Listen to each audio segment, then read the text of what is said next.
હાલ હરી ભરવાડ શું કરી રહ્યા છે? શો કરી રહ્યો છું અને ઓફકોર્સ જે મારી ફેમિલી લાઈફ છે એને એન્જોય કરી રહ્યો છું. બહુ બધા કાર્યક્રમો નાનપણમાં બી કર્યા.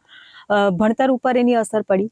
સાહેબને વાત કરી, મારા પ્રોફેસર હતા એમને, મેં કીધું આ મારે કરવું છે તો અલ્ટિમેટ મેં કીધું મારું મ્યુઝિકમાં, તો મેં કીધું આ કરીને આ ડિગ્રી લઈને હું કરીશ શું, મેં કીધું. આ પહેલી વખત હું કહું છું, મેં કોઈ જગ્યાએ કીધું નથી, કોઈ ઇન્ટરવ્યુમાં નથી કીધું, પણ મેં એ ફેસ બહુ ખરાબ રીતે, જો કે એ મારા ફેમિલી સપોર્ટથી મેં થોડો ઘણો હેન્ડલ કર્યો. તો આ ફેમસ થવું અને સામે ટકી રહેવું, આ બે વચ્ચે તમે તફાવત શું જુઓ છો? નામ બનાવવામાં મને એટલી નથી મુશ્કેલ પડી, પણ નામ ટકાવવામાં બહુ જ મુશ્કેલ પડે છે. એ મારા માટે હું માનું છું કે અઘરું છે.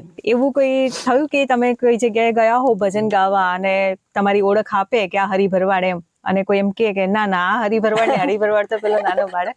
એ હું અવારનવાર નહીં, રોજ ફેસ કરું છું. આ ઓરિજિનલ નથી, ઓરિજિનલ તો જે હરી ભરવાડ હતા એમને તો મારી નાખ્યા છે, અને આ ભાઈ તો પચાવી પાડ્યું છે. એ ભાઈનું આ નકલી છે.